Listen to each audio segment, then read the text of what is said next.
One of my favorite fruits of the summer has to be peaches. Beautiful in both sweet and savory applications. The only problem is the window of opportunity is very short. But fear not, because these make fantastic preserves. The first step I need to do is I need to remove the skins. I have a good trick. In here is not water, in here it's hot vegetable oil.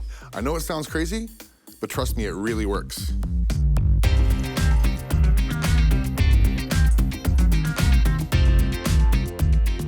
Just a quick little blanch. The oil's gonna start to get under the skin where I scored it. The flesh doesn't overcook. 10 seconds, then into ice water.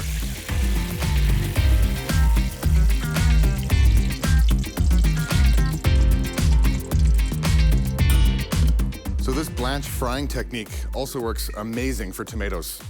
Now here's the fried peach. The flesh hasn't broken down at all, still nice and firm.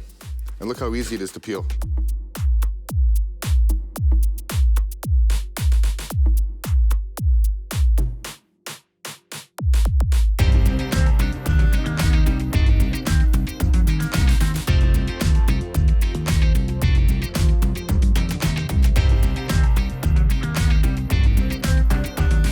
Look at that. Look how easy the skin came off. Perfect peel peach. Now I want these all the same size, so I'm just gonna give them a quick dice.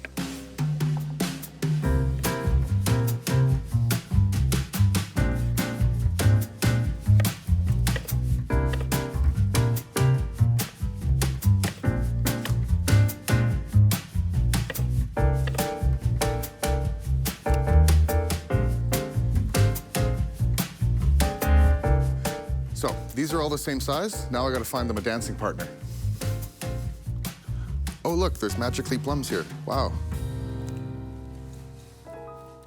So right here, I have summer in a bowl. Fresh peaches, fresh plums. Thank you. Bit more summer, dried sour cherries. Gonna give this a nice texture and just a hit of tartness.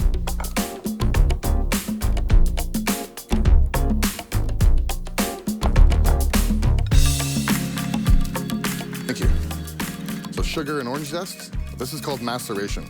Basically what that means is that the sugar is gonna draw all the juices out of the plums and the peaches, concentrating the flavors in the actual fruit and firming up the flesh.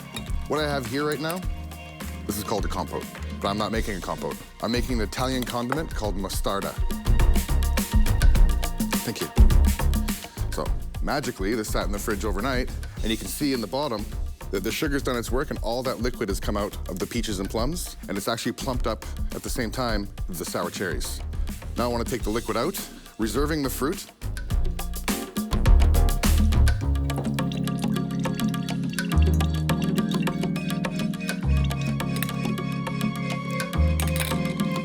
So it wouldn't be an Italian condiment without Italian wine. So some sweet Moscato d'Asti. It's just gonna brighten everything up. Now I want to reduce this down to a syrup. So now that's reduced to a syrup. How do I know it's a syrup? Because it's syrupy. So introduce that back to the fruit. So the traditional way to make a mostarda would be with a mustard oil called sinape. It's kind of hard to find, but at home, the easy way to speed this up is just using grainy mustard. This is gonna add the salt, a nice texture from the mustard seeds, and obviously that sharpness of the mustard itself.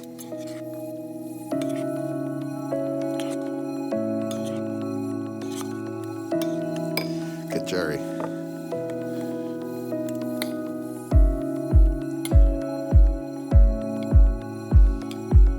It is so good. Just begging for a piece of roasted meat or a sharp cheese. Look at that. That's a beautiful thing.